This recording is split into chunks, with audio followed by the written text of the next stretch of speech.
Messieurs, dames, merci de nous rester fidèles. Nous ouvrons cette édition par l'activité de la Commission des droits humains CNDH a présenté, comme vous le savez, ce matin devant les parlementaires son deuxième rapport 2015-2016 sur les droits humains.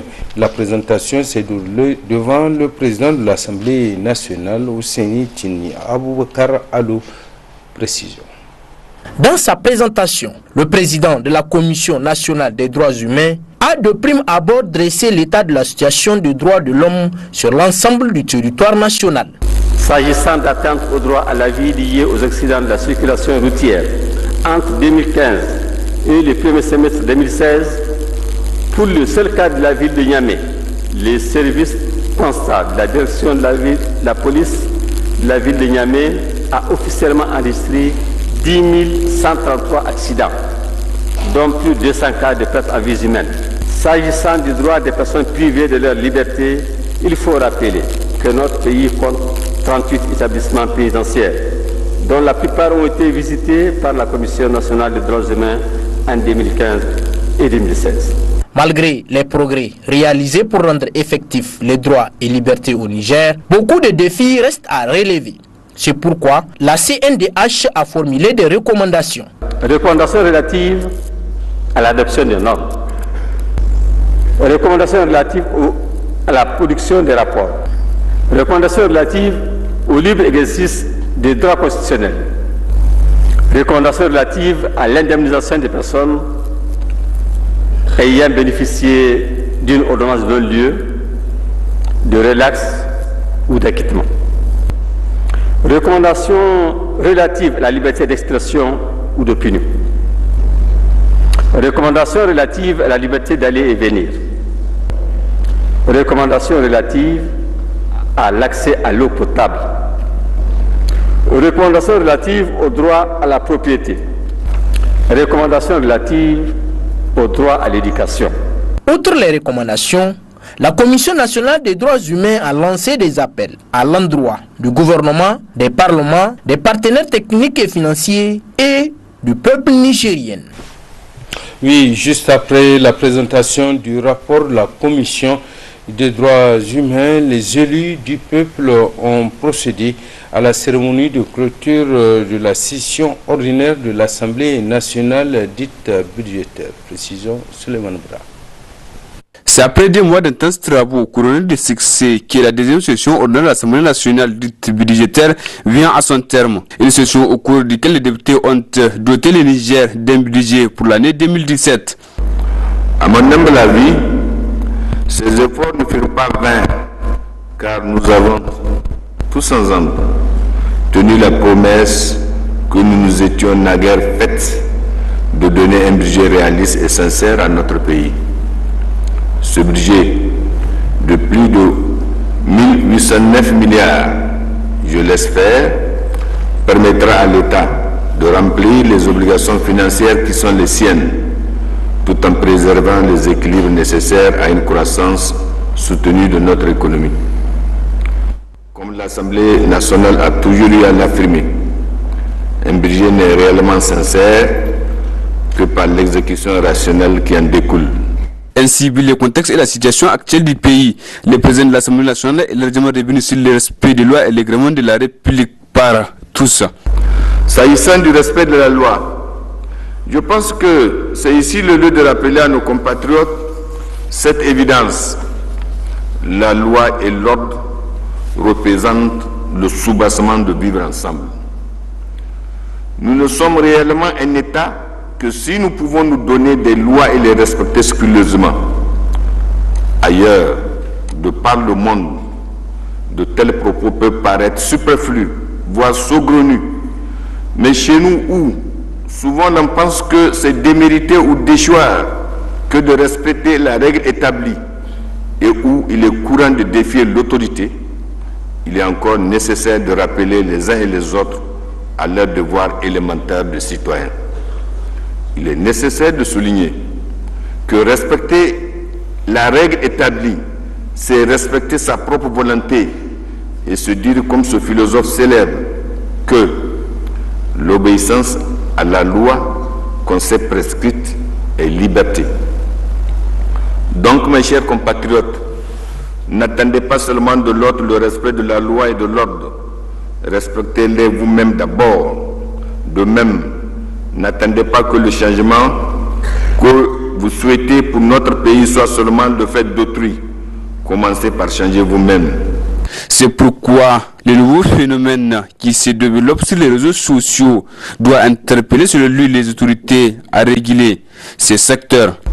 C'est lieu de rappeler à chacun, pouvoir public ou citoyen, riche ou pauvre, personnes physiques ou privées, majorité ou opposition, que la règle de droit s'applique à tous, sans distinction, y compris à l'égard de ces citoyens qui, sous l'anonymat des réseaux sociaux, assujettis au respect des compétences, de la bienséance et des exigences de la. Face à une telle situation et à la tolérance d'enclave de non-droit, des mesures énergiques doivent être prises.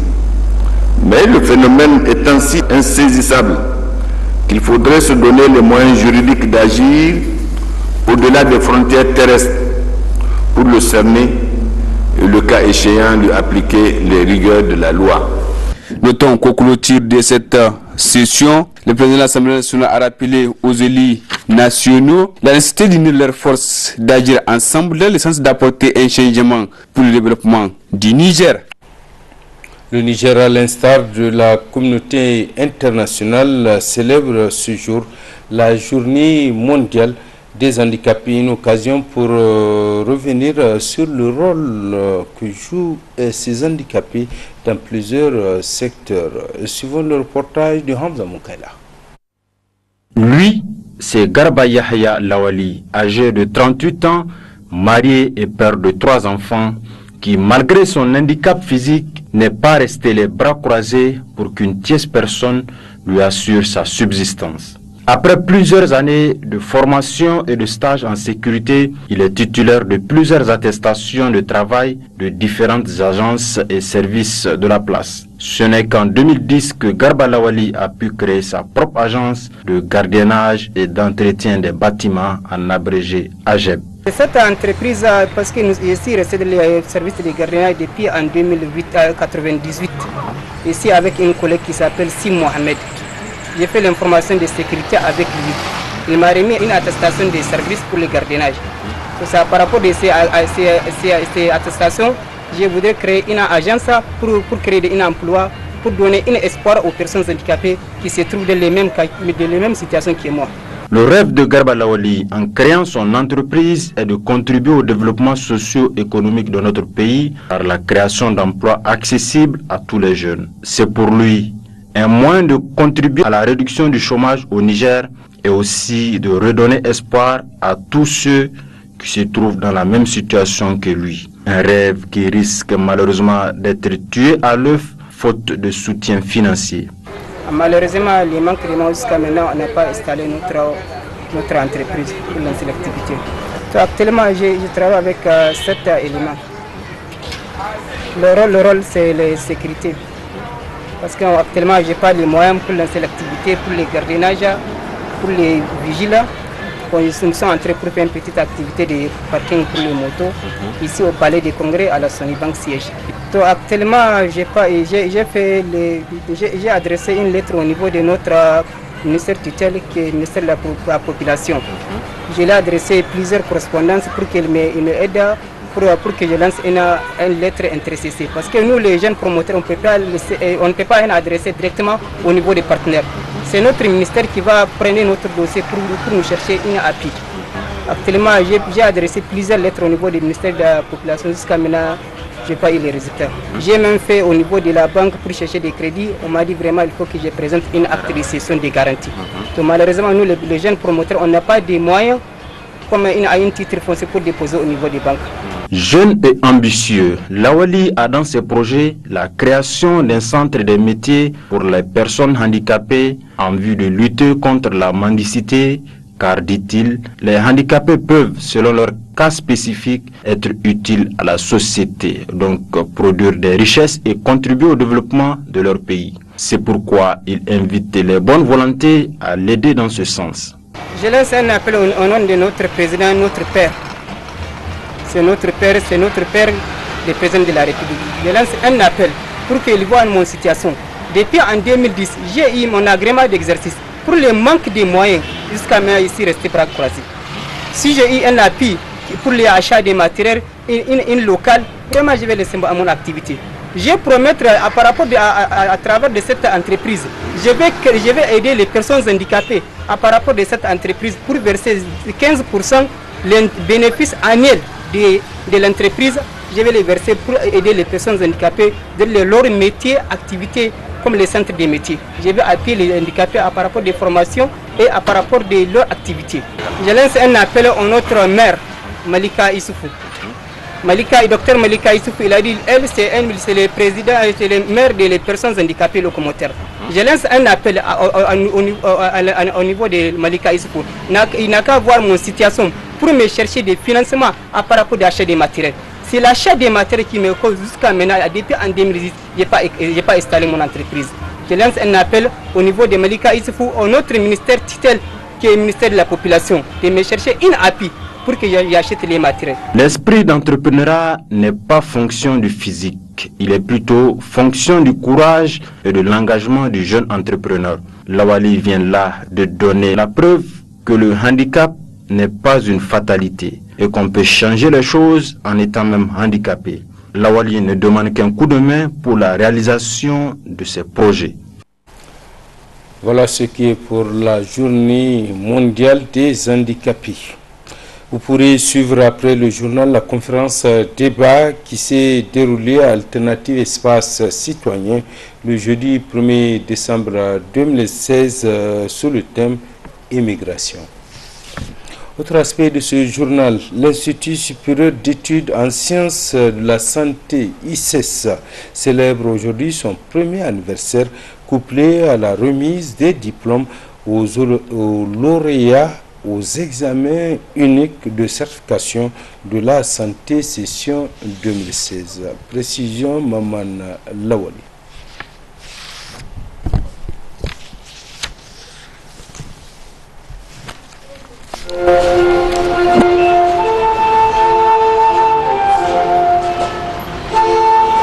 C'est par l'hymne national et celle de l'Institut supérieur d'études en sciences de la santé ISES qu'a démarré la cérémonie du premier anniversaire couplée à la remise des diplômes et bourses aux lauréats des examens uniques de certification de la santé session 2016 de l'ISES.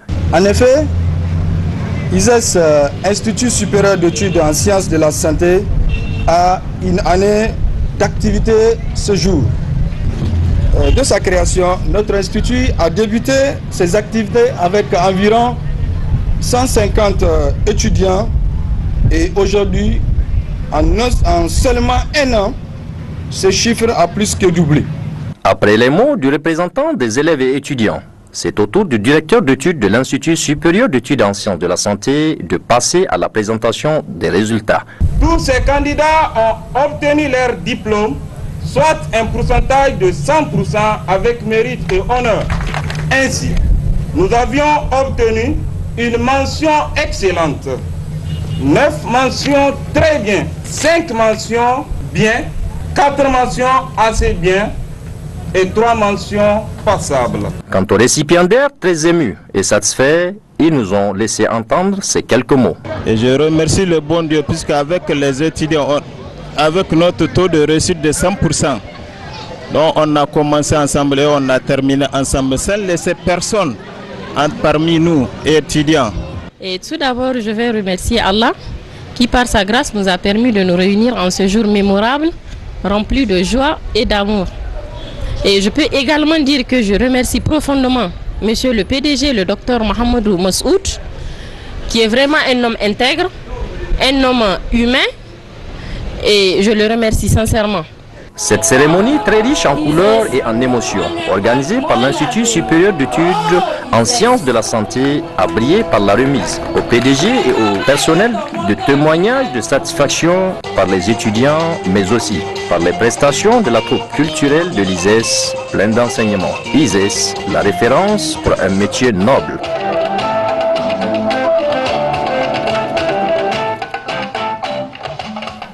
Après le sport, après la santé, passons au sport. La Ligue des sports nautiques de la région de Niamey a organisé hier après-midi à la piscine olympique d'État une compétition de natation. Objectif, mettre en place une équipe régionale. Précision, Ibrahim Soumaïla.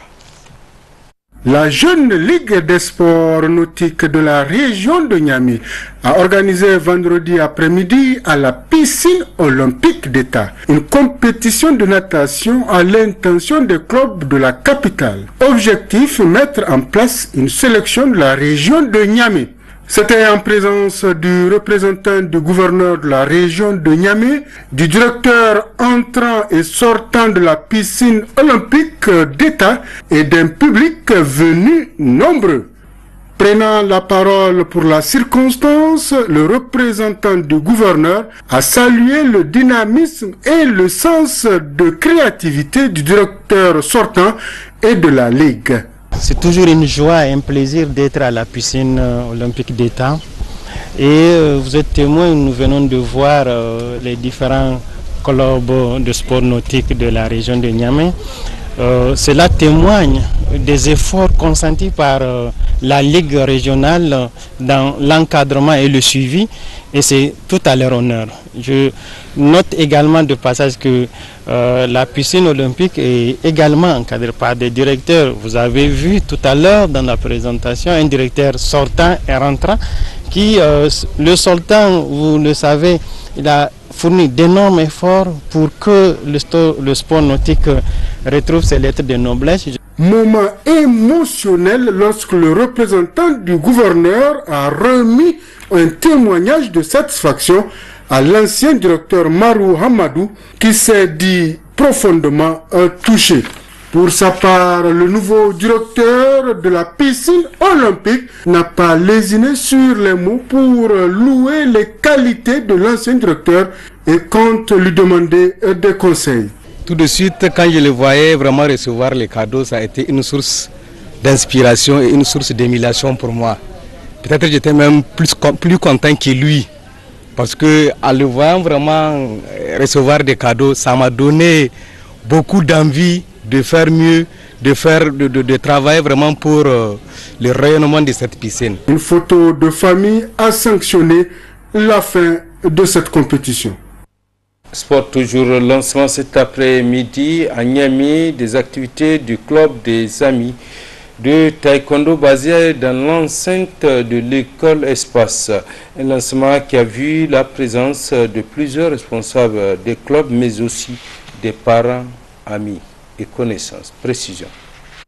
Oui, c'est pour vraiment annoncer à la population, aux jeunes de Niamey, que c'est l'inauguration de ce club nommé Clamtech. Donc c'est un lancement officiel que nous organisons aujourd'hui. Bon, nous comptons faire plusieurs démonstrations et après cela, il y aura un passage de grade que nous allons faire et la remise des témoignages de satisfaction que nous allons donner aux gens qui nous ont sponsorisés et aux différents maîtres. Bon, vous avez parlé de combattants, c'est un nouveau club. Donc pour le moment, nous n'avons pas de combattants, nous n'avons que des débutants. Nous allons les encadrer, les former avec l'expérience que nous avons et avec le temps, Inch'Allah, on aura des bons combattants comme Alphaga. Actuellement, vous voyez derrière moi toute une masse qui est là. Donc ce sont les parents d'élèves qui sont là, qui sont venus voir. Parce que nous avons commencé en septembre, le 1er septembre 2016. Donc ça fait 4 mois à peu près maintenant. Aujourd'hui, le 3 décembre, nous avons jugé utile de lancer cette journée, ce jour 3 décembre, pour dire que c'est l'ouverture officielle de ce club Clamtech.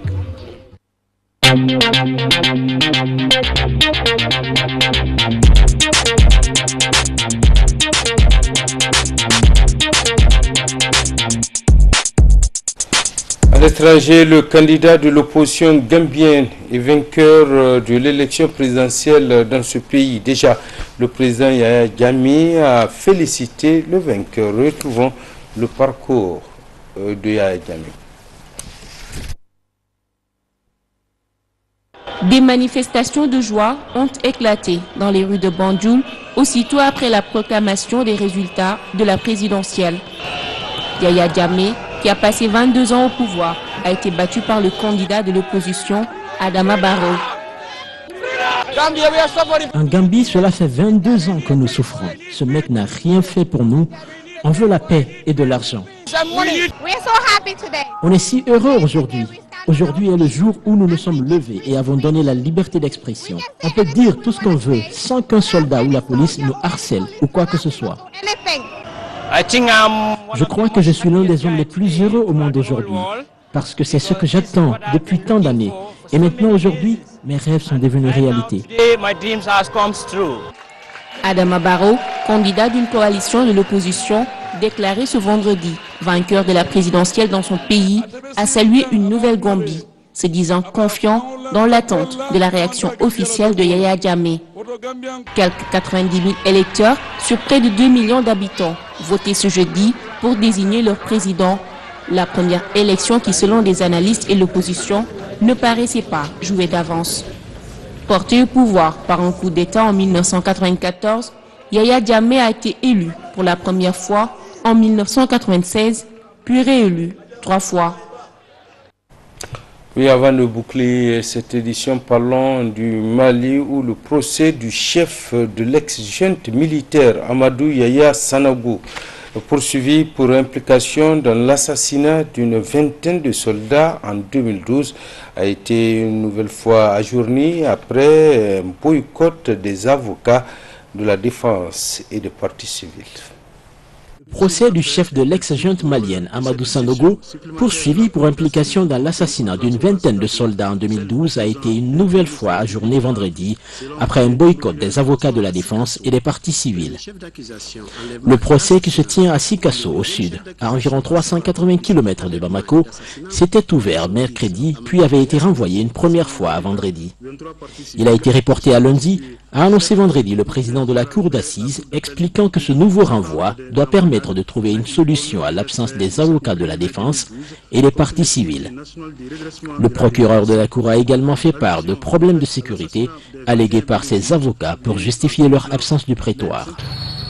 Amadou Sanogo a affirmé à l'AFP vendredi avoir hâte de livrer sa part de vérité, estimant cependant préférable un report de l'audience. Il fait partie de 17 prévenus, tous militaires. Tous sont poursuivis pour enlèvement et assassinat, complicité d'enlèvement et d'assassinat de parachutistes dont les corps ont été retrouvés dans un charnier en décembre 2013 près de Kati où se trouvait le quartier général de Amadou Sanogo. Voilà, et comme annoncé en début du journal, à présent la partie magazine de ce journal sur la conférence publique qui s'est déroulée à Alternative Espace Citoyen le 1er décembre 2016 sur le thème, ou des thèmes d'ailleurs, sur l'immigration, dont l'immigration. Merci de votre fidélité, au revoir.